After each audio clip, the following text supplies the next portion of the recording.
Hoy vamos a hablar sobre la ley de Gauss. Para poder entender un poco mejor la ley de Gauss, tenemos que entender el concepto de flujo eléctrico, ¿no? El flujo eléctrico, para tener una imagen, aquí tenemos, por ejemplo, una ducha que nos va a ayudar a tener un concepto, ¿no? El área es la ducha y el agua que cae para nosotros va a ser el campo eléctrico, ¿no? ¿Por qué? Porque de esa manera vamos a definir. Nosotros vamos a definir el flujo eléctrico como la cantidad de líneas de campo eléctrico que atraviesan o penetran un área determinada, ¿no? Aquí tenemos el área y el campo eléctrico que está pasando por el área. A eso es a lo que nosotros llamamos el flujo eléctrico. El flujo lo vamos a representar por la letra griega phi. Matemáticamente nosotros estamos definiendo el flujo eléctrico como la integral del campo eléctrico por el diferencial de área, ¿no? Aquí es matemáticamente estamos poniendo. Y vamos a tener que esto es una operación entre dos vectores. El vector del campo eléctrico que aquí está representado con rojo y el área que está representada con azul, ¿no? Entonces, estamos diciendo que el flujo eléctrico no es otra cosa más que el producto escalar entre dos vectores, que es el campo eléctrico y el área, ¿no? El vector área nosotros lo vamos a definir como un vector perpendicular al área, no es un vector que está saliendo. Las unidades del flujo eléctrico es Newton metro cuadrado sobre Coulomb. No siempre se da el caso que el campo eléctrico atraviese un área determinada de forma paralela. Puede ser que forme un ángulo, ¿no? Reitero en esta ocasión que el vector área siempre es un vector normal a la superficie. Quiere decir normal, quiere decir que es perpendicular a la superficie. Y entonces se puede dar el caso que entre el campo eléctrico y el vector área exista un ángulo, ¿no? Pero no hay problema, porque lo hemos definido el flujo eléctrico como el producto escalar entre el campo eléctrico y el área. El producto escalar entre dos vectores es igual al módulo del primer vector al módulo del segundo vector por el coseno del ángulo, ¿no? En este caso, como les digo, el vector A es un vector perpendicular a la superficie, θ es el ángulo entre las líneas de campo eléctrico y el vector área, ¿no? El flujo eléctrico, en este caso, ¿cuándo va a ser máximo? El flujo eléctrico es máximo, obtiene su valor máximo, cuando tanto el área y el campo eléctrico están en la misma dirección, en el mismo sentido. El flujo eléctrico va a ser mínimo o nulo cuando el campo eléctrico sea perpendicular al vector área, ¿no? Ahora, aquí se puede dar una mala interpretación. ¿En qué sentido una mala interpretación? Que si yo tengo una superficie, un área circular, tengo dos vectores que son perpendiculares, uno hacia la derecha, otro hacia la izquierda, ¿no? Entonces eso me podría causar cierta confusión.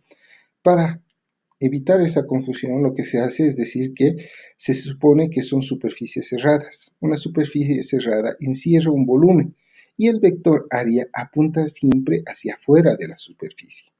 En el ejemplo que tenemos aquí, un cubo tiene 6 caras. En cada una de las caras, el vector área está apuntando hacia afuera del cubo. En el cilindro vamos a tener 3 caras, la derecha, la izquierda y esta que es una sola cara, pero que se puede ver, ¿no? El vector área es siempre perpendicular a la superficie. En la esfera, en cada punto tiene que ser perpendicular a la superficie. Ahora, el flujo eléctrico, como estamos relacionando, es el producto escalar entre el campo eléctrico y el vector área. Si nosotros nos imaginamos para el caso del cubo que va de izquierda hacia derecha, ¿no? Desde la izquierda hacia la derecha el campo eléctrico, aquí están interaccionando. El vector área y el vector campo eléctrico forman un ángulo de 180 grados. Entonces tengo un flujo negativo. Coseno de 180 es menos 1. ¿No? En este caso tengo un flujo positivo, porque está yendo el campo eléctrico, estamos imaginando que va de izquierda a derecha, de izquierda a derecha. Por lo tanto, aquí estaría saliendo, tendríamos un flujo positivo. Mientras que en el resto de las caras, tanto arriba o abajo y hacia mí o hacia el fondo, va a ser cero. ¿Por qué? Porque es perpendicular. Por lo tanto, el flujo eléctrico es nulo, ¿no? Es cero o nulo cuando es perpendicular a la superficie. Es positivo cuando sale de la superficie, es negativo cuando entra a la superficie. En este caso, el flujo total, ¿a qué va a ser igual? El flujo total de un cuerpo es igual a la suma del flujo en cada una de sus caras, ¿no? Si nosotros estamos imaginando siempre que el campo eléctrico va de izquierda hacia la derecha, en esta cara vamos a tener un flujo negativo. En esta cara vamos a tener un flujo positivo, mientras que en esta otra cara el flujo es nulo, ¿verdad? ¿Por qué? Porque es perpendicular a la superficie. Matemáticamente, como es la suma, podemos generalizar para que sea la integral, ¿no? El flujo va a ser igual a la integral del campo eléctrico por el diferencial de área. Tres cosas importantes. El flujo total es independiente de la forma de la superficie. Nosotros podemos escoger cualquier tipo de superficie, ¿no? Y el flujo total va a ser independiente si uno escoge una superficie cúbica, cilíndrica o esférica. Lo que hacemos nosotros es simplemente escoger la que mejor se adecue al tipo de problema que tengas para hacerlo más simple de acuerdo a la simetría. Si no hay carga encerrada, el flujo total es cero. Es decir, como hemos visto en este caso, ¿verdad? Perdón, aquí, si no tengo una carga que está en medio de la superficie que hemos escogido nosotros, entonces todo lo que entra es igual a todo lo que sale. Por lo tanto, el flujo neto o flujo total va a ser igual a cero, ¿no? Si hay una carga encerrada, vamos a tener un flujo positivo.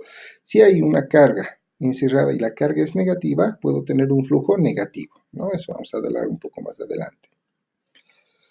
Hemos dicho que ahora podemos definir la ley de Gauss, que es una expresión que relaciona el flujo que atraviesa una superficie cerrada y la carga encerrada en dicha superficie, ¿no?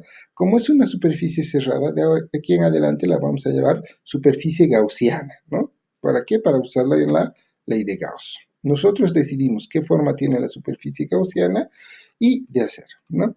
Aquí tenemos la expresión matemática de la ley de Gauss, donde nos dice que el flujo eléctrico es igual a la integral cerrada. ¿Por qué integral cerrada? Porque nos dice que es una superficie gaussiana, que del campo eléctrico por el diferencial de área. Esto siempre va a ser igual a la carga encerrada sobre epsilon. Epsilon es la permitibilidad eléctrica en el vacío, ¿verdad? 8.85 por 10 a la menos 12 coulomb al cuadrado sobre newton por metro, ¿no? Hemos dicho que el flujo puede ser cero, el flujo puede ser... Si existe una carga que va a estar encerrada, vamos a tener caso que es una fuente, ¿no? Entonces, en este caso, como está saliendo el flujo por cualquier superficie, no siempre tiene que ser una superficie regular, ¿no? Puede ser cualquier superficie, entonces puedo calcular el flujo, va a ser positivo. Si el flujo es positivo, quiere decir que adentro existe una fuente, una carga positiva. Si tengo cualquier superficie cerrada y dentro de la superficie tengo una carga negativa, voy a tener que el flujo total es negativo. Si mi flujo total es negativo, vamos a tener que se trata de un sumidero, ¿no? Eso es en pocas palabras la ley de Gauss. Espero que les haya entendido. Vamos a hacer unos cuantos ejercicios y ahí se va a ver mejor cómo se aplica. Gracias. Hasta luego.